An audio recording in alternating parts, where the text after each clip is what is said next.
حضرت محمد صلی اللہ تعالیٰ علیہ وسلم کی پیدائش سے پہلے 1400 سال پہلے کی بات ہے۔ عرب کے شہر مکہ میں لوگ بری طرح ڈرے ہوئے تھے۔ اس شہر پر ملک یمن کا حکمراں ابرہہ ہاتھیوں کی فوج لے کر حملے کے ارادے سے آیا تھا۔ ابرہہ کے لشکر نے شہر کے باہر پڑاؤ ڈالا ہوا تھا۔ مکہ والے اپنی بیوی بچوں اور مال و اسباب کے ساتھ مکہ شہر کے آس پاس پہاڑوں میں جا کر چھپ گئے تھے۔ شہر سے تھوڑی دور چراگاہ میں مکہ کے سردار عبد المطلب کے اونٹ چر رہے تھے۔ ابرہہ کے فوجی ان اونٹوں کو پکڑ کر لے گئے۔ ابرہہ کو انتظار تھا مکہ والوں کا، جو ابرہہ کے پاس اپنی جان و مال کی امان پانے اور شہر پر حملہ نہ کرنے کی درخواست لے کر آئیں گے۔ آخر انتظار کی گھڑی ختم ہوئی اور عبد المطلب ابرہہ سے ملنے آئے۔ ریگستان میں ایک اونچے مقام پر ابرہہ کا خیمہ لگا ہوا تھا۔ خیمے کے آس پاس اس کے محافظ نیزے اور ڈھالے تھامے ادب سے کھڑے ہوئے تھے۔ ابرہہ ایک شاندار تخت پر بیٹھا ہوا تھا جس پر چیتے کی کھال بچھی ہوئی تھی۔ تخت کے پیچھے لونڈیاں شتر مرغ کے پروں سے تیار پنکھے جھل رہی تھیں۔ عبد المطلب کو شدید گرمی میں پسینہ آ رہا تھا اور ان کے لباس اور چہرے پر ریت لگی ہوئی تھی۔ ابرہہ کو بتایا گیا کہ مکہ کا سردار اس سے ملنے آیا ہے۔ ابرہہ نے عبد المطلب کو خیمے کے اندر بلایا۔ ان کے دھول بھرے لباس کو دیکھ کر خیمے میں موجود ابرہہ کے درباری مسکرانے لگے۔ ابرہہ مغرور انداز میں گردن اکڑائے بیٹھا ہوا تھا۔ وہ عبد المطلب کو دیکھ کر یہی سوچ رہا تھا کہ یہ عرب اس کے قدموں میں گر کر اپنی اور اپنے قبیلے والوں کی جان کی امان مانگے گا، لیکن عبد المطلب نے ایسا کچھ نہیں کیا۔ وہ براہ راست ابرہہ سے ان الفاظ میں مخاطب ہوئے: آپ کے سپاہی میرے اونٹ پکڑ لائے ہیں، آپ انہیں چھوڑ دیجئے۔ اونٹوں کی بات سن کر ابرہہ کو بڑی حیرت ہوئی۔ اس نے عبد المطلب سے پوچھا: اے سردار، تمہیں اپنے اونٹوں کی فکر ہے جبکہ ہم تمہارا معبد کعبہ ڈھانے آئے ہیں، تمہیں اس کی کوئی فکر نہیں؟ عبد المطلب نے بڑی سادگی سے کہا: کعبے کا مالک اللہ ہے، وہی اس کی حفاظت کرے گا، آپ میرے اونٹوں کو چھوڑ دیجئے۔ ابرہہ نے اونٹوں کو چھوڑنے کا حکم دیا اور عبد المطلب واپس مکہ آئے۔ ابرہہ رات بھر سوچتا رہا کہ جس معبد کو وہ گرانے آیا ہے، آخر مکہ والے اس کو بچانے کی کوشش کیوں نہیں کر رہے ہیں؟ وہ تو اہل مکہ سے مقابلہ کرنے کے لیے ایک بڑی فوج لے کر آیا تھا، آخر ایسا کیا ہے جو مکہ والے اس کے مقابلے کے لیے نہیں آئے؟ اگلے روز صبح ابرہہ خانہ کعبہ کو ڈھانے کے لیے اپنی فوج کے ساتھ آگے بڑھا۔ پہلی قطار میں 13 ہاتھی تھے اور سب سے بڑے ہاتھی پر خود ابرہہ سوار تھا۔ لشکر شہر میں داخل ہوا تو مٹی کے مکانوں کے درمیان ایک چوکور عمارت نظر آئی جسے پتھروں اور مٹی سے تعمیر کیا گیا تھا۔ یہ عمارت نہ تو گرجا گھروں کی طرح شاندار تھی اور نہ ہی آتش کدوں کی طرح بلند و بالا، لیکن اس عمارت کو دور سے دیکھ کر اس کے مالک اللہ رب العزت کے شان و کبریائی کا ایسا اثر دل پر پڑتا ہے کہ ہر انسان کا سر خود بخود جھک جاتا ہے۔ لشکر میں شامل سب سے بڑا ہاتھی رک گیا۔ اسے دیکھ کر دوسرے ہاتھی بھی اپنی اپنی جگہ جم گئے۔ لگتا تھا کہ زمین نے ان کے پاؤں پکڑ لیے ہوں۔ ہاتھی بان نے ہاتھی کو آگے بڑھانے کی لاکھ کوشش کی۔ لشکر میں شامل سپاہیوں نے ہاتھی کے نیزے چبھوئے لیکن وہ آگے نہیں بڑھے۔ دوسرے ہاتھی بھی اپنی اپنی جگہ کھڑے ہوئے تھے۔ ابرہہ غصے سے پاگل ہو رہا تھا۔ وہ تو بڑے کر و فر کے ساتھ کعبۃ اللہ کو مسمار کرنے آیا تھا۔ اگر اس نے ایسا نہیں کیا تو پورے یمن میں لوگ اس پر تھو تھو کریں گے۔ وہ آپے سے باہر ہو گیا اور اس نے چاندی کی پرت چڑھی ہوئی ایرانی چھڑی سے ہاتھی کو پیٹنا شروع کر دیا۔ درد سے ہاتھی بلبلا گیا۔ اس نے ایک چنگھاڑ ماری۔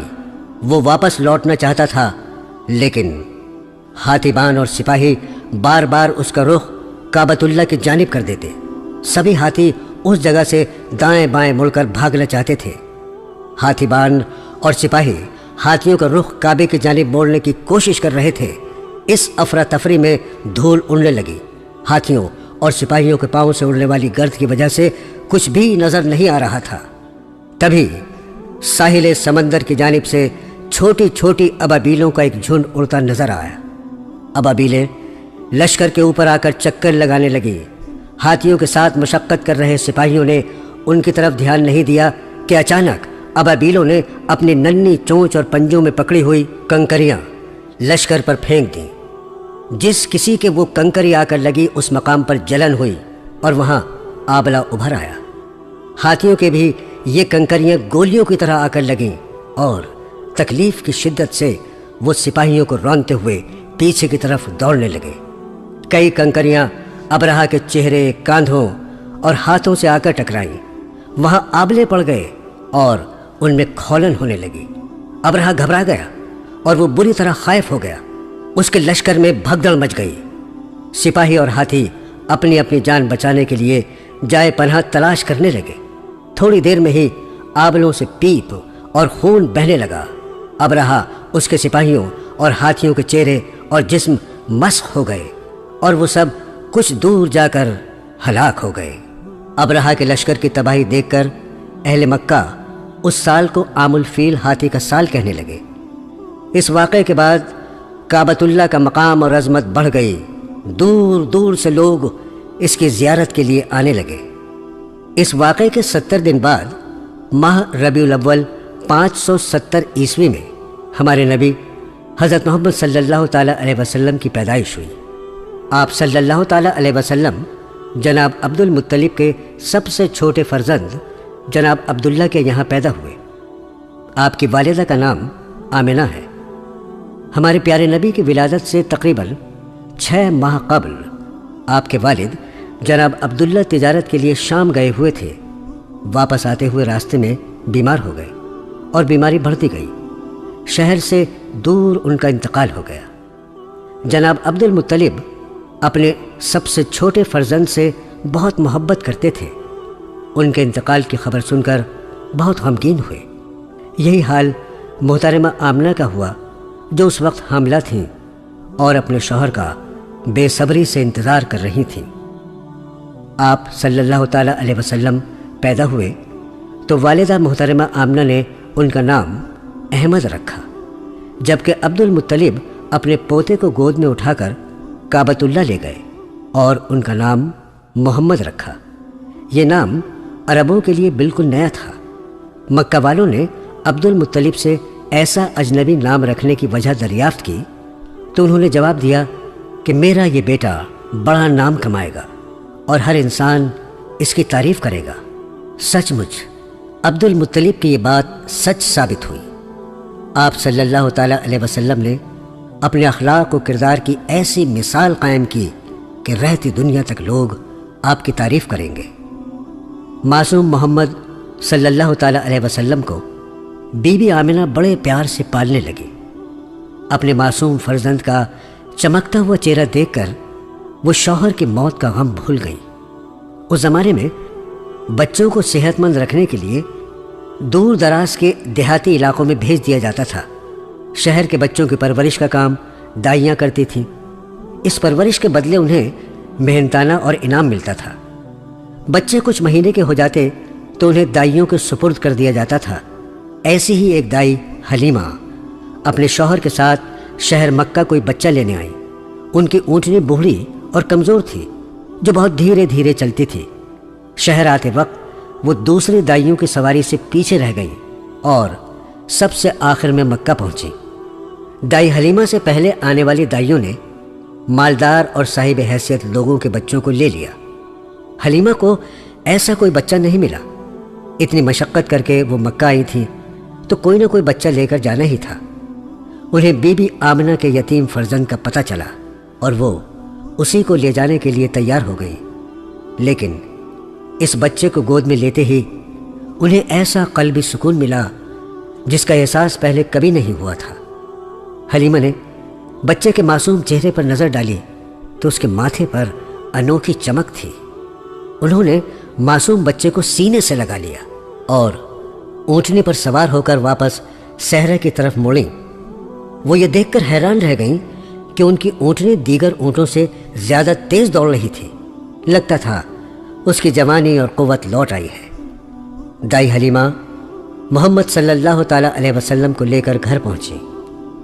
ان کے ہم عمر ان کا بیٹا تھا۔ جب دونوں بچوں کو دودھ پلاتی تو انہیں کبھی دودھ کی کمی نہیں ہوتی تھی۔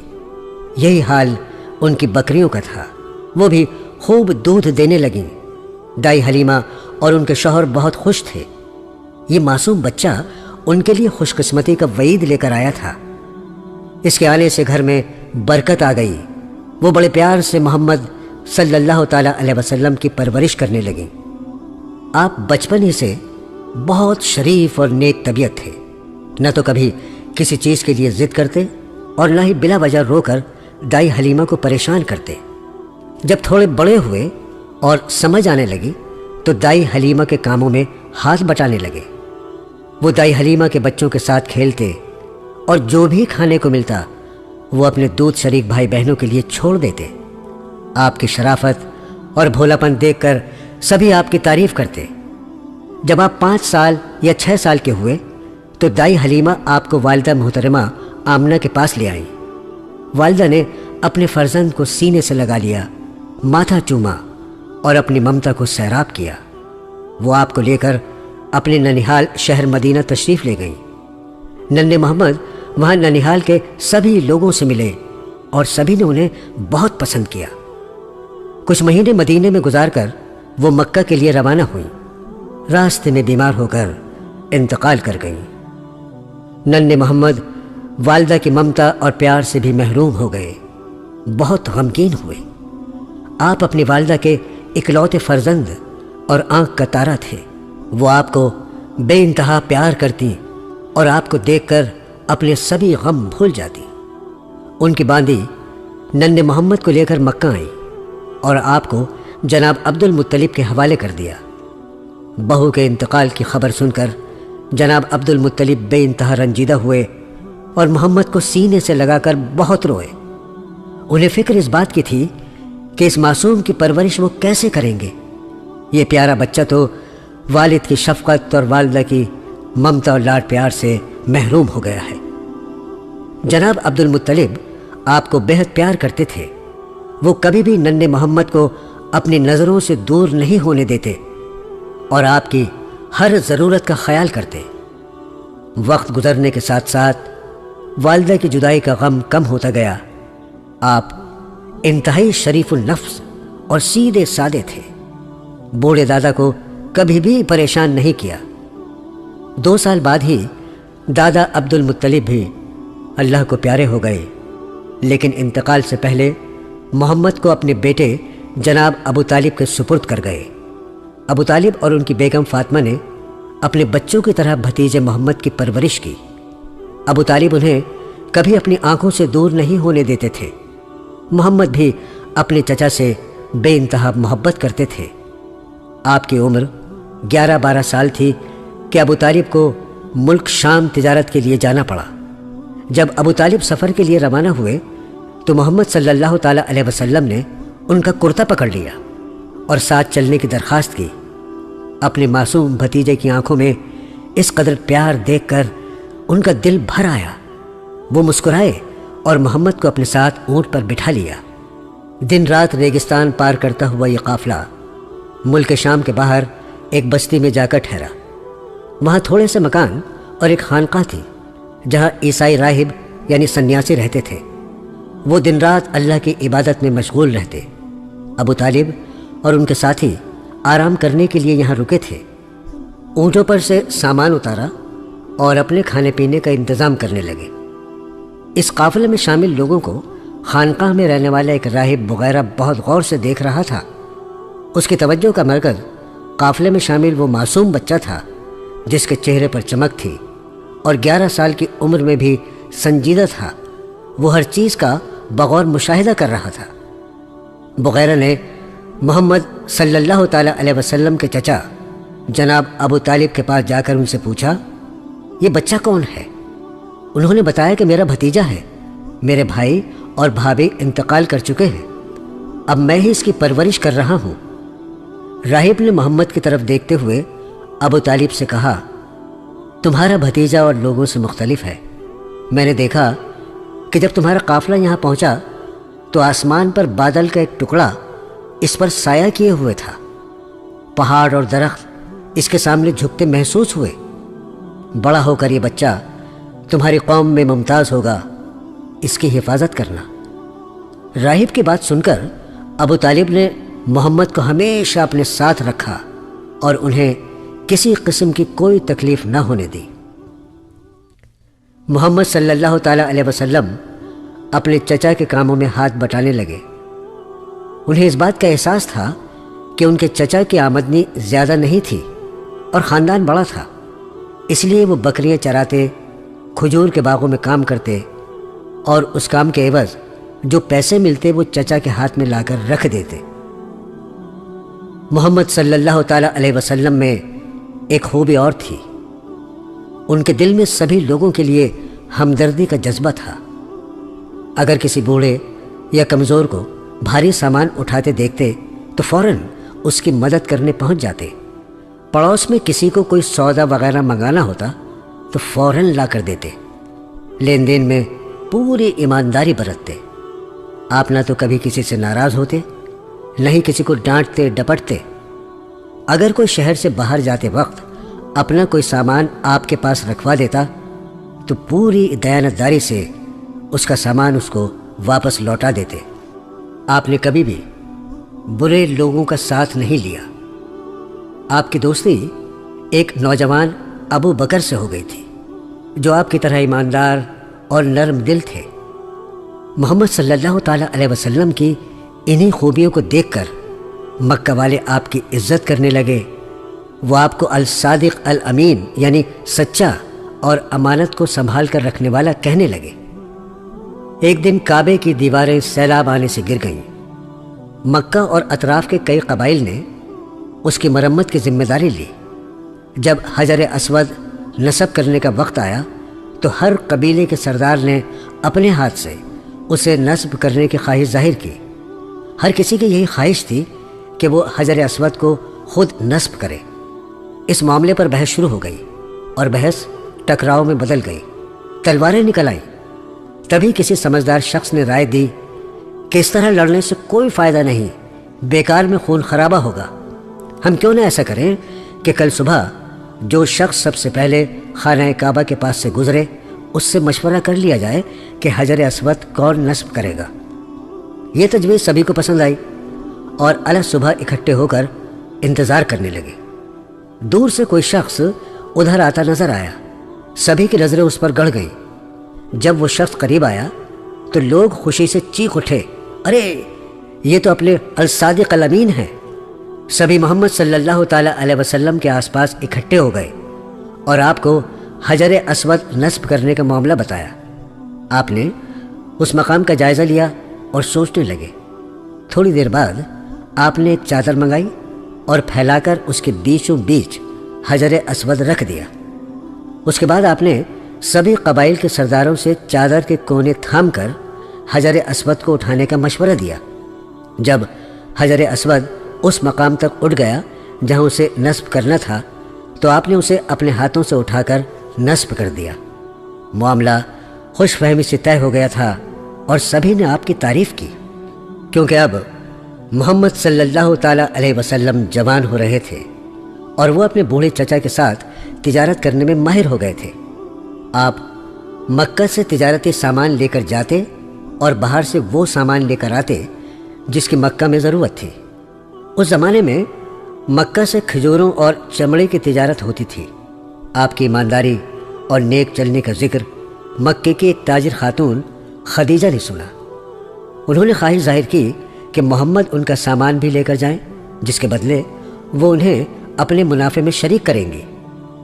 مال تجارت کے ساتھ ساتھ انہوں نے اپنے غلام کو بھی محمد صلی اللہ تعالیٰ علیہ وسلم کے ساتھ روانہ کیا۔ کچھ دنوں کے بعد آپ سامان پر بھاری منافع کما کر لوٹے۔ خدیجہ کے غلام نے محمد صلی اللہ تعالیٰ علیہ وسلم کی ایمانداری اور تجارتی مہارت کا ذکر کیا اور خدیجہ اس بات سے بہت متاثر ہوئی۔ کچھ دن بعد انہوں نے اپنی لونڈی کے ذریعے محمد کو نکاح کا پیغام بھیجا۔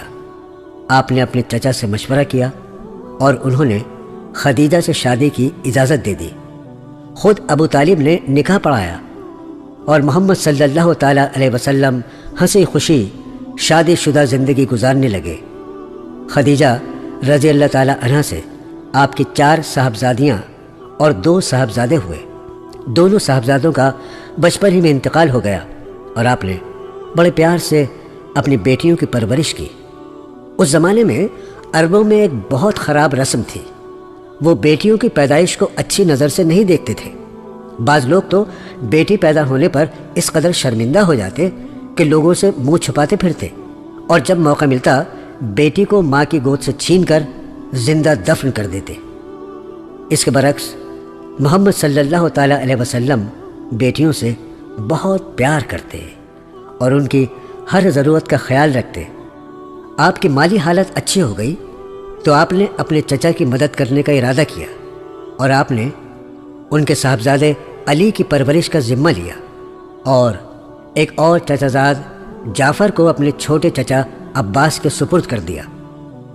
محمد صلی اللہ تعالیٰ علیہ وسلم نے جس ماحول میں آنکھ کھولی تھی، اس زمانے میں عرب جہالت اور شرک میں مبتلا تھے۔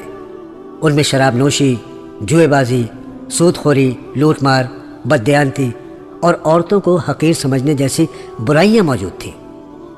حالانکہ اہل مکہ پیغمبر حضرت اسماعیل کی اولاد میں سے تھے، اس کے باوجود وہ ایک اللہ کی عبادت چھوڑ کر بت پرستی اور شیطانوں کی پوجا میں مبتلا تھے۔ انہوں نے خانہ کعبہ میں لات اور عزا نام کے بت سجا دیے تھے۔ ہر قبیلے کا اپنا دیوتا تھا۔ وہ کعبہ میں آ کر عبادت کے نام پر عجیب و غریب حرکتیں کرتے۔ وہ دیوتاؤں کے نام پر جانوروں کی قربانی کرتے، چڑھاوے چڑھاتے اور سجدے کرتے۔ عرب قبائل میں ایک بار کسی بات پر جھگڑا ہو جاتا تو لڑائی سالوں سال چلتی رہتی۔ بعض دفعہ تو کنویں پر پہلے اونٹ کو پانی پلانے پر لڑائی ہو جاتی اور اس قدر خون خرابہ ہوتا کہ منٹوں میں درجنوں افراد قتل کر دیے جاتے، عورتیں بیوہ ہو جاتی اور بچے یتیم ہو جاتے۔ یہ سارے حالات دیکھ کر محمد صلی اللہ تعالیٰ علیہ وسلم کا دل دکھتا۔ وہ سوچتے کہ عربوں سے ان غلط رسوم اور جہالت کو کیسے دور کیا جائے۔ وہ ہمیشہ ایسے سماج کا تصور کرتے جس میں سبھی ایک دوسرے سے محبت کرنے والے، ایک دوسرے کا خیال رکھنے والے، نیک اور رحم دل ہوں۔ جب بھی انہیں انسانوں میں عدم مساوات، لڑائی جھگڑے اور بے انصافی کا خیال آتا تو ان کا دل بے چین ہو جاتا اور وہ ان برائیوں کو ختم کرنے کی ترکیبیں سوچتے۔ خدیجہ رضی اللہ تعالیٰ عنہ سے شادی کے بعد آپ کی مالی حالت اچھی ہو گئی تو آپ کو عربوں کے حالات پر غور و خوض کا زیادہ وقت مل گیا۔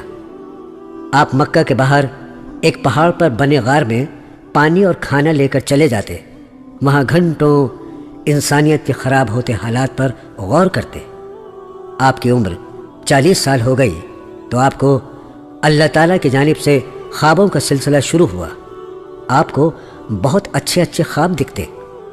ایک روز آپ اسی غار حرا میں غور و خوض فرما رہے تھے کہ آپ کے سامنے نبیوں پر وحی یعنی اللہ کا پیغام لانے والا فرشتہ جبرائیل آیا۔ آپ نے اس سے پہلے کبھی فرشتہ نہیں دیکھا تھا۔ فطرت انسانی کے مطابق آپ فرشتے کو دیکھ کر گھبرا گئے۔ فرشتے نے آپ کے پاس آ کر کہا، اقرا یعنی پڑھو۔ آپ نے جواب دیا، میں پڑھنا لکھنا نہیں جانتا۔ فرشتے نے پھر کہا، اقرا یعنی پڑھو۔ اس بار بھی آپ نے یہی کہا، میں پڑھنا لکھنا نہیں جانتا۔ کئی مرتبہ جبرائیل علیہ السلام نے یہی کہا اور آپ نے یہی جواب دیا، میں پڑھنا لکھنا نہیں جانتا۔ جبرائیل علیہ السلام قریب آئے اور آپ نے آپ کا سینہ اپنے سینے سے لگا کر بھینچا۔ آپ صلی اللہ تعالیٰ علیہ وسلم کو اپنی پسلیاں دبتی ہوئی اور سانس گھٹتا ہوا محسوس ہوا۔ آپ گھبرا گئے اور غار سے تیز تیز قدموں سے چلتے ہوئے گھر آ گئے۔ گھر آتے ہی آپ نے اپنی پیاری بیوی خدیجہ سے کہا، مجھے کچھ اڑا دو، مجھے کچھ اڑا دو، میری زندگی خطرے میں ہے۔ خدیجہ رضی اللہ تعالیٰ عنہ نے آپ کو کمبل دیتے ہوئے کہا، اللہ کی قسم آپ کو کوئی نقصان نہیں پہنچا سکتا کیونکہ آپ کمزوروں کا خیال رکھتے ہیں اور رشتہ داروں کے حقوق ادا کرتے ہیں۔ آپ کمبل لپیٹ کر لیٹے رہے۔ جب آپ کی حالت کچھ درست ہوئی تو خدیجہ آپ کو اپنے چچا زاد ورقہ بن نوفل کے پاس لے گئی جو عیسائی تھے اور حضرت عیسیٰ علیہ السلام پر نازل ہونے والی آسمانی کتاب انجیل کے عالم تھے۔ محمد صلی اللہ تعالیٰ علیہ وسلم نے انہیں غار میں پیش آنے والا واقعہ سنایا۔ ورقہ نے آپ کو بتایا کہ آپ کے پاس جو مخلوق آئی تھی وہ نبیوں تک اللہ کا پیغام لانے والا فرشتہ جبرائیل ہے۔ آپ اپنی قوم کی اصلاح کے لیے نبی بنا کر بھیجے گئے ہیں، لیکن قوم آپ کی مخالفت کرے گی اور آپ کو شہر سے نکال دے گی۔ کاش میں صحت مند اور جوان ہوتا تو آپ کی مدد کرتا۔ یہ بات سن کر محمد صلی اللہ تعالیٰ علیہ وسلم کو تعجب ہوا کہ قوم انہیں شہر سے نکال دے گی۔ کچھ عرصے بعد دوبارہ وحی کا سلسلہ شروع ہوا۔ اللہ تعالیٰ نے آپ کو اپنی عبادت کرنے اور نیکی پھیلانے کا حکم دیا۔ اکثر آپ کو فرشتہ آسمانوں اور افق پر نظر آتا اور وہ آپ سے کہتا کہ آپ اللہ کے رسول ہیں۔ آپ کی نبوت کا سن کر سب سے پہلے آپ کی اہلیہ حضرت خدیجہ ایمان لائیں، مردوں میں آپ کے دوست ابو بکر اور بچوں میں حضرت علی اور لڑکوں میں حضرت زید ایمان لائے۔ آپ نے سب سے پہلے اپنے دوستوں اور رشتہ داروں کو ایمان کی دعوت دی۔ ایک روز آپ نے اپنے رشتہ داروں کو کھانے پر بلایا۔ کھانے کے بعد آپ نے ایک اللہ کی عبادت اور شرک و گناہوں کے بارے میں بتایا۔ آپ کے رشتہ داروں کے لیے یہ باتیں بالکل نئی تھیں۔ سب خاموش رہے، کسی نے آپ پر ایمان لانے کی بات نہیں کی۔ صرف علی رضی اللہ تعالیٰ عنہ جو اس وقت 8 سال کے تھے کھڑے ہوئے اور اپنے ایمان کا اظہار کیا۔ آپ کے عزیز دوست حضرت ابو بکر رضی اللہ تعالیٰ عنہ نے اپنے قریبی دوستوں کو اسلام کی دعوت دی اور حضرت عثمان رضی اللہ تعالیٰ عنہ سمیت کئی لوگوں کو مسلمان کر لیا۔ آپ کی دعوت سے مکہ میں رہنے والے غریبوں اور غلاموں کو ایک امید نظر آئی، کیونکہ اسلام نسل و قبیلے پر فخر کی مخالفت کرتا ہے اور انسان کے اچھے یا برے ہونے کا پیمانہ تقوی یعنی پرہیزگاری کو قرار دیتا ہے۔ لہٰذا کئی غلام جن میں بلال، حضرت یاسر اور ان کی اہلیہ حضرت سمیہ رضی اللہ تعالی عنہ شامل ہیں نے اسلام قبول کر لیا۔ جب مکہ والوں کو حضرت محمد صلی اللہ تعالی علیہ وسلم کی دعوت اسلامی کا پتہ چلا تو ان کے کان کھڑے ہوئے، کیونکہ ان کے لیے یہ دعوت ان کے عقیدے بت پرستی اور قبائلی تفاخر کے خلاف تھی، تو انہیں بہت ناگوار گزرا۔ مکہ کے اکثر لوگ جو کل تک آپ کو الصادق اور الامین کہہ کر بلاتے تھے مخالف ہو گئے اور آپ سے دعوت اسلامی بند کرنے کو کہا۔ امیر کیا غریب کیا سبھی جاہل آپ کو برا بھلا کہنے لگے۔ حضرت عثمان رضی اللہ تعالی عنہ جو ایک مالدار تاجر گھرانے سے تعلق رکھتے تھے، ان کے چچا نے انہیں رسیوں سے جکڑ کر کمرے میں بند کر دیا۔ بلال، یاسر اور سمیہ کے مالکوں نے انہیں سخت سزائیں دیں اور ان سے محمد صلی اللہ تعالیٰ علیہ وسلم کی تعلیمات چھوڑ کر اپنے عقیدے پر لوٹ آنے کو کہا، لیکن ان لوگوں نے سخت تکلیفیں برداشت کیں اور اپنے ایمان پر قائم رہے۔ ایک روز حضرت سمیہ اور حضرت یاسر کو ان کے مالک نے اس قدر پیٹا کہ دونوں شہید ہو گئے۔ حضرت بلال رضی اللہ تعالیٰ عنہ کو ان کا مالک دھوپ میں تپتی ریت پر لٹا کر سینے پر ایک بھاری گرم پتھر رکھ دیتا اور ان سے محمد کا دین چھوڑنے کو کہتا۔ حضرت خبیب رضی اللہ تعالیٰ عنہ کو کوئلوں پر لٹایا جاتا اور کوڑے لگائے جاتے، لیکن آپ سبھی اپنا دین چھوڑنے کو تیار نہیں ہوتے۔ دھیرے دھیرے حضرت محمد صلی اللہ تعالیٰ علیہ وسلم کی دعوت رنگ لا رہی تھی۔ نیک دل اور سمجھدار لوگ اس دعوت سے متاثر ہو رہے تھے۔ جیسے جیسے آپ کی دعوت کا دائرہ بڑھ رہا تھا، آپ کی مخالفت بھی شدید ہوتی جا رہی تھی۔ آپ کا ایک چچا ابو لہب اور اس کی بیوی ام جمیلہ آپ کی مخالفت اور دشمنی میں آگے آگے تھے۔ مکہ کے دو اور سردار ابو جہل اور ابو سفیان آپ کے خلاف سازشیں کرتے، لیکن آپ تمام مخالفتوں اور جور و ستم کے باوجود لوگوں کو نیکی اور ایمان کی دعوت دیتے رہے۔ ایک مرتبہ مکہ کے سبھی مالدار اور سردار مل کر جناب ابو طالب کے پاس گئے اور ان سے کہا کہ وہ اپنے بھتیجے کو ایمان کی دعوت سے روکیں۔ اگر آپ کا بھتیجا یہ سب سردار بننے کے لیے کر رہا ہے تو ہم اسے سردار بنانے کو تیار ہیں۔ اگر اس کا مقصد مال و دولت جمع کرنا ہے تو ہم اسے مال و دولت دینے کو تیار ہیں، ساتھ ہی خوبصورت ترین عورت سے اس کی شادی بھی کروا دیں گے۔ جناب ابو طالب نے حضرت محمد صلی اللہ تعالیٰ علیہ وسلم کو بلا کر کہا، پیارے بھتیجے، اب میں بوڑھا ہو چکا ہوں، پورا مکہ تمہارے خلاف ہے، تم مجھ پر اتنا بوجھ مت ڈالو جسے میں برداشت نہ کر سکوں۔ محمد صلی اللہ تعالیٰ علیہ وسلم کی آنکھیں چھلک آئیں اور آپ نے کہا، اے پیارے چچا، اگر اہل مکہ میرے ایک ہاتھ میں سورج اور دوسرے میں چاند بھی لا کر رکھتے تو میں اپنی دعوت چھوڑنے کو تیار نہیں۔ یہ جواب سن کر جناب ابو طالب بولے، جاؤ بھتیجے، اپنا کام کرتے رہو۔ اس کے بعد مکہ والوں نے ایک اور فیصلہ کیا۔ انہوں نے سبھی کے لیے یہ حکم جاری کیا کہ کوئی بھی قریش سے کسی قسم کا لین دین نہیں کرے گا، نہ ہی ان سے شادی کرے گا، قریش کو کسی تقریب میں نہیں بلایا جائے گا۔ آپ کی بیٹی ابو جہل کے لڑکے سے بیاہی ہوئی تھی، اس نے آپ کو تکلیف دینے کے لیے آپ کی بیٹی کو طلاق دلوا دی۔ سبھی نے قریش سے تعلقات ختم کر لیے۔ یہ فیصلہ قریش کے لیے بہت سخت تھا۔ قریش کو سخت پریشانیوں کا سامنا کرنا پڑا۔ سماجی بائیکاٹ کے سبب ان کے پاس کھانا پینا بھی ختم ہونے لگا۔ راتوں کو ان کے بچے بھوک سے تڑپ کر روتے۔ قریش قبیلے کے لوگ درختوں کی پتیاں کھا کر یا چمڑے کو پانی میں ابال کر پیتے اور اپنا گزارا کرتے۔ ابو جہل اور ابو لہب اس بات کی نگرانی رکھتے کہ کوئی قریش کو کھانے پینے کا سامان نہ پہنچائے۔ آپ صلی اللہ تعالیٰ علیہ وسلم کے پائے استقلال میں ذرا بھی جنبش نہیں آئی۔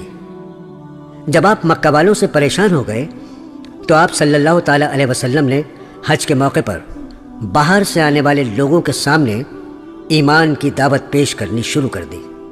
مدینہ سے آنے والے ایک وفد کے لوگوں نے خوشی خوشی آپ کی دعوت قبول کر لی اور انہوں نے واپس مدینہ جا کر اپنے رشتہ داروں اور دوستوں کے سامنے اسلامی تعلیمات پیش کیں۔ دراصل اہل مدینہ اپنے پڑوسی یہودیوں سے سنتے آئے تھے کہ عنقریب جزیرہ عرب میں ایک نبی آنے والے ہیں جو لوگوں کو بھلائی کی تعلیم دیں گے اور برائی سے روکیں گے۔ اہل مدینہ نے بغور آپ کی تعلیمات کو سنا اور آپ کی زندگی کے حالات جان کر اسلام قبول کرنا شروع کر دیا۔ اگلے سال حج کے موقع پر مدینہ سے اور لوگ مکہ آئے اور آپ پر ایمان لائے۔ اس طرح مدینہ میں مسلمانوں کی تعداد بڑھنے لگی۔ آپ صلی اللہ تعالیٰ علیہ وسلم کی پریشانیاں اور مکہ والوں کی دشمنی دیکھ کر اہل مدینہ نے آپ کو مدینہ آ کر اپنا مشن چلانے کی دعوت دی اور وعدہ کیا کہ وہ کبھی آپ کا ساتھ نہیں چھوڑیں گے۔ مکہ میں ایمان والوں کا جینا دوبر ہو گیا تھا، انہیں ہر طرح سے پریشان کیا جا رہا تھا۔ آخر اللہ نے ان کے ایمان کو مضبوط کرنے کے لیے انہیں ایک اور آزمائش میں ڈالا اور جن مسلمانوں کو ستایا جا رہا تھا انہیں مکہ چھوڑ کر ملک حبشہ جانے کا حکم دیا۔ اس وقت ملک حبشہ یعنی ایتھیوپیا، اس میں ایک انصاف پسند عیسائی بادشاہ نجاشی کی حکومت تھی۔ مسلمانوں کے ایک وفد میں آپ کی صاحبزادی حضرت رقیہ رضی اللہ تعالی عنہا اور ان کے شوہر حضرت عثمان رضی اللہ تعالی عنہ بھی شامل تھے۔ جب مکہ والوں کو مسلمانوں کے حبشہ پہنچنے کی خبر ملی تو انہوں نے ایک وفد نجاشی کے پاس بھیجا۔ وفد کے سرداروں نے نجاشی سے کہا کہ ہمارے ملک کے کچھ باغی آپ کے ملک میں پناہ لیے ہوئے ہیں، آپ انہیں ہمارے حوالے کر دیں۔ نجاشی نے مسلمانوں کے وفد کے سب سے سمجھدار شخص کو طلب کیا تو آپ صلی اللہ تعالیٰ علیہ وسلم کے چچا زاد حضرت جعفر رضی اللہ تعالیٰ عنہ تشریف لائے۔ نجاشی نے ان سے ان کے عقیدے کے بارے میں دریافت کیا تو انہوں نے ایک پراثر تقریر کی۔ اسلام کی حقانیت سننے کے بعد نجاشی بولا، خدا کی قسم، یہ تو وہی تعلیمات ہیں جو ہمارے نبی حضرت عیسیٰ علیہ السلام لے کر آئے تھے۔ اور نجاشی نے مسلمانوں کو وہاں عزت کے ساتھ رہنے کی اجازت دے دی۔ مکہ کا وفد بے مراد واپس ہوا۔ اب اسلامی تعلیمات سے شہر مکہ ہی نہیں، دوسرے شہروں اور ملکوں کے لوگ بھی متاثر ہونے لگے تھے۔ یہ جان کر کفار مکہ کے سینوں پر سانپ لوٹ گئے۔ انہوں نے آپ کو ہر قسم کا لالچ دینا چاہا، آپ کے ساتھیوں کو قتل کر کے اور آپ پر حملہ کر کے خوف زدہ کرنے کی کوششیں کی۔ قریش کا سماجی بائیکاٹ بھی کر لیا تھا، لیکن اسلام تھا کہ پھیلتا چلا جا رہا تھا۔ اسی بیچ مکہ کے دو بااثر اور بہادر آدمیوں نے اسلام قبول کر لیا۔ ان میں ایک محمد صلی اللہ تعالیٰ علیہ وسلم کے چچا حضرت حمزہ رضی اللہ تعالیٰ عنہ اور دوسرے حضرت عمر رضی اللہ تعالیٰ عنہ تھے۔ ان دونوں کے اسلام قبول کرنے سے مسلمانوں کو یہ فائدہ ہوا کہ وہ اب چھپ کر نہیں، سب کے سامنے کعبۃ اللہ کی عبادت کرنے لگے۔ دریاسنا آپ کی پیاری اہلیہ حضرت خدیجہ رضی اللہ تعالیٰ عنہا اور چچا جناب ابو طالب انتقال کر گئے۔ جب تک جناب ابو طالب زندہ رہے تو کفار مکہ کی اتنی ہمت نہیں ہوئی کہ آپ کو جانی نقصان پہنچا سکیں۔ چنانچہ 622 عیسوی میں کفار مکہ نے آپ کو قتل کرنے کا پلان بنایا۔ ہر قبیلے سے ایک نوجوان منتخب کیا گیا۔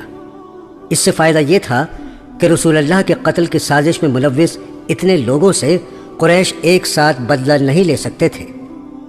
اللہ تعالیٰ نے محمد صلی اللہ تعالیٰ علیہ وسلم کو اس سازش کی خبر دے دی اور آپ نے مکہ سے ہجرت کرنے کا ارادہ کیا۔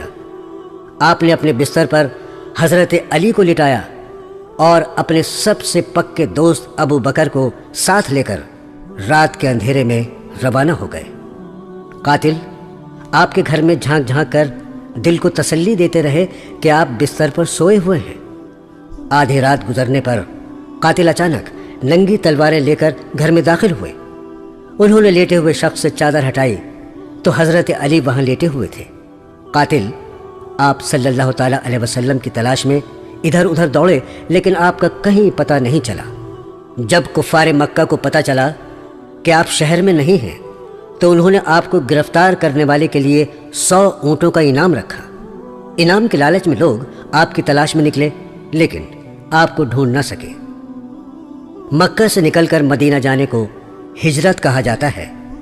یہ ہجرت 622 عیسوی میں ہوئی اور اسی واقعے کو بعد میں خلیفہ دوم حضرت عمر رضی اللہ تعالیٰ عنہ کے زمانے میں سن ہجری یعنی اسلامی سال قرار دیا۔ کفار مکہ سے بچنے کے لیے آپ صلی اللہ تعالیٰ علیہ وسلم نے 3 دن ایک پہاڑ کے غار میں پناہ لی، جسے غار ثور کہتے ہیں۔ کئی لوگ آپ کی تلاش میں پہاڑوں اور ریگستان کی خاک چھانتے رہے، لیکن آپ تک نہیں پہنچ سکے۔ 3 دن آپ نے اس غار میں گزارے۔ اس کے بعد ایک لمبے راستے سے آپ مدینہ پہنچے۔ آپ کے کئی صحابی پہلے ہی مدینہ منورہ پہنچ چکے تھے اور بے صبری سے آپ کے منتظر تھے۔ مدینہ سے پہلے ایک بستی ہے جس کا نام قبا ہے۔ آپ جب وہاں پہنچے تو آپ نے اپنے ساتھیوں کے ساتھ مل کر ایک مسجد تعمیر کی اور یہاں پہلی مرتبہ نماز جمعہ پڑھائی۔ آپ کے مدینہ پہنچنے پر مسلمانوں نے خوشی منائی اور آپ کی اونٹنی حضرت ابو ایوب انصاری کے گھر کے سامنے آ کر رک گئی۔ آپ 6 مہینے حضرت ابو ایوب انصاری کے مہمان بن کر رہے۔ اسی بیچ ایک جگہ خرید کر وہاں مسجد کی تعمیر شروع کی گئی۔ اس مسجد کو مٹی کی سکھائی ہوئی اینٹوں اور کھجور کی لکڑی اور پتیوں سے تعمیر کیا گیا۔ آپ مسجد کی تعمیر میں خود شریک ہوئے۔ مسجد سے متصل کچھ حجرے بھی تعمیر کیے گئے جہاں آپ نے اپنے خاندان کے ساتھ قیام کیا۔ آپ صلی اللہ تعالیٰ علیہ وسلم نے مدینے آ کر سب سے پہلے وہاں کے دونوں قبیلوں اوس اور خزرج کے بیچ برسوں سے جاری دشمنی ختم کرائی اور ان میں محبت پیدا کی۔ اس کے علاوہ مکہ سے آپ کے جو ساتھی بے سر و سامان آئے تھے ان میں سے ہر ایک کو مدینہ کے کسی شخص کا بھائی بنا دیا۔ اہل مدینہ اپنے ان بھائیوں کی ہر طرح مدد کرتے اور انہیں اپنے گھروں اور تجارت میں شریک کیا، لیکن اکثر اہل مکہ نے خود کام کر کے اپنا خرچ چلانے کا فیصلہ کیا۔ مدینہ والوں کو اس ہمدردی اور خلوص کو دیکھتے ہوئے آپ نے انہیں انصاری یعنی مدد کرنے والے کا نام دیا۔ مدینہ میں آپ سے حضرت سلمان فارسی رضی اللہ تعالی عنہ آ کر ملے، جو سالوں سے آپ کی تلاش میں ایران اپنا گھر بار چھوڑ کر نکلے تھے۔ راستے میں کچھ لوگوں نے ان کے ساتھ دھوکہ کیا اور غلام بنا کر ایک یہودی کے ہاتھوں بیچ دیا۔ سلمان فارسی کو جب رسول اللہ کی مدینہ آمد کا علم ہوا تو وہ آپ سے ملاقات کے لیے تشریف لائے۔ جب رسول اللہ نے ان کے حالات زندگی جانے تو انہیں خرید کر آزاد کرنے کا فیصلہ کیا۔ ان کے مالک نے 6000 چاندی کے سکے مانگے۔ مسلمانوں نے اتنے رقم کا سونا جمع کر کے یہودی کو دے دیا اور سلمان فارسی کو آزاد کرا لیا۔ آزاد ہونے کے بعد سلمان فارسی رضی اللہ تعالی عنہ ہمیشہ رسول اللہ کے پاس ہی رہے۔ آپ نے مدینے آنے کے بعد وہاں کے یہودیوں سے امن معاہدہ کیا۔ مدینے میں یہودیوں کا بڑا اثر تھا، ان کا کاروبار خوب پھل پھول رہا تھا۔ انہوں نے باغات لگا رکھے تھے اور سنار کا کام کرتے تھے۔ مدینے کے لوگ اپنی ضرورت کے وقت ان سے سود پر روپیہ ادھار لیتے تھے اور یہودی اپنی مضبوط مالی حالت کے سبب مدینہ والوں کو اپنے سے حقیر سمجھنے لگے۔ جب رسول اللہ صلی اللہ تعالیٰ علیہ وسلم نے مدینہ والوں کے درمیان اخوت قائم کر دی اور آپ نے سود پر روپیہ لینے کی ممانعت کر دی تو یہودیوں کو بڑا برا لگا۔ مدینے میں انہیں جو اہمیت حاصل تھی وہ ختم ہو گئی۔ دوسرے، وہ یہ تصور کیے بیٹھے تھے کہ جو نبی آنے والا ہے وہ ان میں سے ہوگا، حالانکہ رسول اللہ صلی اللہ تعالیٰ علیہ وسلم کے بارے میں پیشن گوئی ان کی مذہبی کتاب میں درج تھی۔ ان نشانیوں کی بنا پر حضرت سلمان فارسی نے آپ کو پہچان لیا تھا، لیکن یہودی اپنی نسلی برتری اور تنگ نظری کے سبب آپ صلی اللہ تعالیٰ علیہ وسلم کو نبی ماننے کو تیار نہیں تھے۔ حضرت سلمان فارسی اس حقیقت سے واقف تھے کہ آپ ہی وہ نبی ہیں جن کا انہیں انتظار تھا، لیکن یہودی آپ کے خلاف سازشیں کرنے لگے۔ انہیں اسلام اور اس کی تعلیمات سے بیر ہو گیا اور وہ مسلمانوں کو نقصان پہنچانے کے منصوبے بنانے لگے۔ انہوں نے خفیہ طور پر مکہ والوں سے ربط پڑھانا شروع کر دیا اور مدینہ کے ان لوگوں کو بھڑکانا شروع کر دیا جو یا تو اب تک مسلمان نہیں ہوئے تھے یا دکھاوے کے لیے مسلمان تو بن گئے تھے لیکن دل سے اپنے پرانے عقیدے کو ہی اچھا سمجھتے تھے۔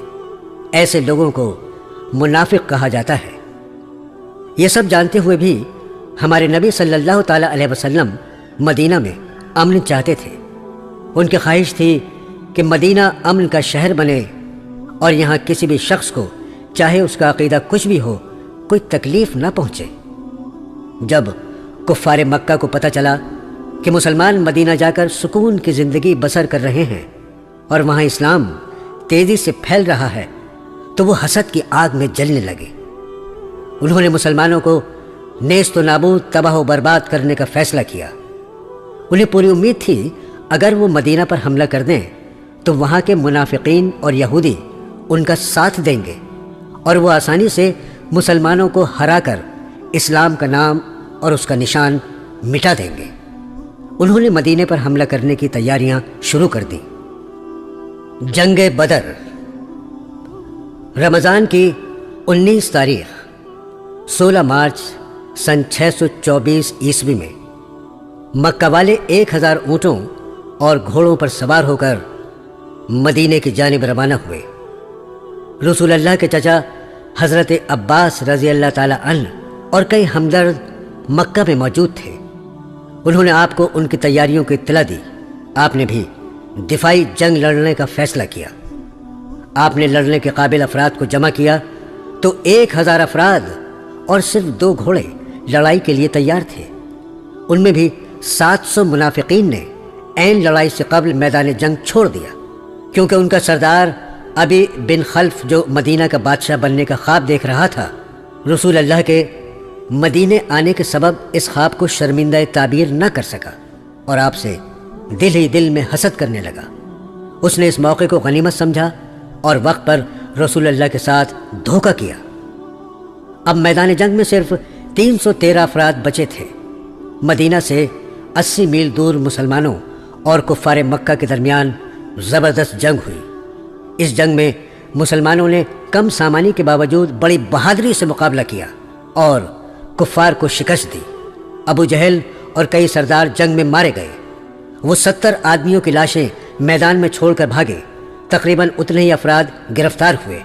لڑائی میں 14 مسلمان بھی شہید ہوئے۔ اس جنگ کو اسلامی تاریخ میں خاص اہمیت حاصل ہے، کیونکہ لڑائی نے یہ فیصلہ کر دیا کہ مسلمان کمزور نہیں ہیں اور وہ جذبہ ایمانی کے ساتھ بڑے سے بڑے دشمن سے مقابلہ کر سکتے ہیں۔ اس فتح کے بعد آپ نے ان یہودیوں کی خبر لی جو مسلمانوں کے خلاف اندرونی سازشوں میں شریک تھے۔ یہودیوں نے امن سمجھوتا کر لیا۔ مدینہ آنے کے بعد رمضان کے روزے فرض ہوئے اور مسلمانوں کو خانہ کعبہ کی سمت نماز ادا کرنے کا حکم ملا۔ جنگ احد۔ ہارے ہوئے کفار مکہ اپنے مقتولین کا بدلہ لینے کے لیے فیصلہ کن ہوئے۔ کفار نے اپنے تجارتی مال میں سے ایک حصہ اچھے سے اچھے ہتھیار اور گھوڑے خریدنے کے لیے دیا۔ مکہ والوں نے آس پاس کے مشرک قبیلوں سے معاہدے کر کے آدمیوں کو جمع کیا اور اگلے سال 625 عیسوی میں 10,000 افراد کی مضبوط فوج لے کر مدینے پر حملے کے لیے روانہ ہوئے۔ مدینے کے شمال میں احد پہاڑ کے قریب انہوں نے خیمے لگائے، اس لیے اس جنگ کو غزوہ احد کا نام دیا گیا۔ رسول اللہ صلی اللہ تعالیٰ علیہ وسلم نے تیر اندازوں کے ایک دستے کو اس مقام پر تعینات کیا جہاں سے کفار مکہ پلٹ کر مسلمانوں پر حملہ کر سکتے تھے۔ آپ نے انہیں سخت ہدایت دی کہ اس مقام کو کسی حالت میں نہ چھوڑیں۔ اس بار مسلمان فوج کی تعداد 700 تھی۔ جنگ شروع ہوئی تو مسلمان اسی جذبے کے ساتھ لڑے اور تھوڑی دیر میں ہی دشمن کے پاؤں اکھڑتے محسوس ہوئے۔ مسلمان بڑی شدت سے کفار پر حملے کر رہے تھے۔ کفار پیچھے ہٹنے لگے۔ پہاڑی کے کنارے پر تعینات تیر اندازوں نے سمجھا کہ کفار کو شکست ہی ہونے والی ہے، کیوں نہ وہ بھی میدان میں جا کر انہیں نمٹائیں۔ ان کے افسر نے انہیں بہت سمجھایا کہ ہمیں اس مقام سے نہیں ہٹنے کا حکم دیا گیا ہے، تم اس مقام کو مت چھوڑو، لیکن جوش و خروش سے بھرے تیر اندازوں نے ان کی ایک نہ سنی۔ رسول اللہ کے حکم اور اپنے افسر کی بات نہ ماننے کا خمیازہ مسلمانوں کو بھگتنا پڑا۔ میدان جنگ سے بھاگتے کفار کے ایک فوجی افسر خالد بن ولید کی نظر اس خالی مقام پر پڑی۔ وہ اپنے گھڑ سوار ساتھیوں کے ساتھ اس مقام پر پہنچ گئے۔ وہاں تھوڑے بہت تیر انداز بچے تھے، انہیں قتل کیا اور مسلمانوں پر پوری شدت کے ساتھ حملہ کر دیا۔ یہ حملہ دیکھ کر بھاگتے ہوئے بقیہ کفار بھی لوٹ آئے۔ اب مسلمان دو طرف سے گھر چکے تھے۔ کسی کی سمجھ میں نہیں آ رہا تھا کہ کیسے مقابلہ کریں۔ اس افراتفری میں کئی مسلمان شہید ہو گئے، یہاں تک کہ آپ کے چچا حضرت حمزہ کو وحشی نام کے ایک غلام نے نیزہ مار کر شہید کر دیا۔ کفار کا حوصلہ اتنا بڑھ گیا کہ وہ رسول اللہ کے کیمپ تک پہنچ گئے اور ایک کافر نے آپ پر اتنا زوردار حملہ کیا کہ آپ کا لوہے کا ہیلمٹ چہرے میں گڑ گیا۔ آپ کے خون نکلنے لگا۔ آپ کی صاحبزادی حضرت فاطمہ کو پتہ لگا تو وہ پانی لے کر دوڑی۔ پہلے زخم کو پانی سے دھویا، تب بھی خون نہیں رکا تو کھجور کے پتوں سے بنی چٹائی جلا کر اس کی راکھ زخم میں بھر دی۔ مسلمانوں نے بڑی بہادری سے دفاعی جنگ لڑی اور کفار کا مسلمانوں کو خاک میں ملانے کا منصوبہ خواب ہی رہ گیا اور وہ میدان چھوڑ کر بھاگ گئے۔ جاتے جاتے مکہ کے سردار ابو سفیان نے اعلان کیا کہ اگلے سال ہم پھر مقابلے کے لیے آئیں گے۔ جنگ خندق۔ مکہ شریف واپس آ کر ابو سفیان نے اور بڑی جنگ لڑنے کی تیاری شروع کر دی۔ رسول اللہ صلی اللہ تعالیٰ علیہ وسلم کو اس کی اطلاع ملی تو آپ نے اپنے ساتھیوں سے مشورہ طلب کیا۔ حضرت سلمان فارسی نے بتایا کہ جب ایران میں ہمیں کسی بڑے حملے کا خطرہ ہوتا ہے تو ہم شہر کے اطراف کھائی کھود کر اندر سے شہر کا دفاع کرتے ہیں۔ ان کی تجویز سب کو پسند آئی۔ شہر کے سامنے کھائی کھودی گئی۔ اس کام میں رسول اللہ برابر شریک رہے۔ آپ کبھی بھاری پتھروں کو کدال سے توڑتے تو کبھی مٹی بھر کر باہر پھینکتے۔ دن رات کھائی کھودی گئی، 5 گز گہری اور 5 گز چوڑی کھائی تیار کی گئی۔ کھائی کے قریب مسلمان ہتھیار بند ہو کر دشمن کا مقابلہ کرنے لگے۔ ایک جگہ کھائی کم چوڑی تھی، دشمن نے اس مقام سے شہر میں داخل ہونے کی کوشش کی، لیکن مسلم تیر اندازوں نے انہیں آگے نہیں بڑھنے دیا۔ کئی مسلمان جنگجو مارے گئے، لیکن پھر بھی وہ مورچے پر ڈٹے رہے۔ اس بیچ رات کو ٹھنڈ بڑھ گئی۔ ایک دن خوفناک آندھی آئی، کفار مکہ کے خیمے اکھڑ گئے، کھانے کے برتن الٹ گئے اور کئی گھوڑے رسیاں توڑ کر بھاگ گئے۔ آندھی نے ان پر اس قدر خوف طاری کر دیا کہ ان میں مزید مقابلہ کرنے کی سکت نہ رہی۔ قریش نے اپنے تمام وسائل جمع کر کے مسلمانوں سے 3 جنگیں لڑی تھیں۔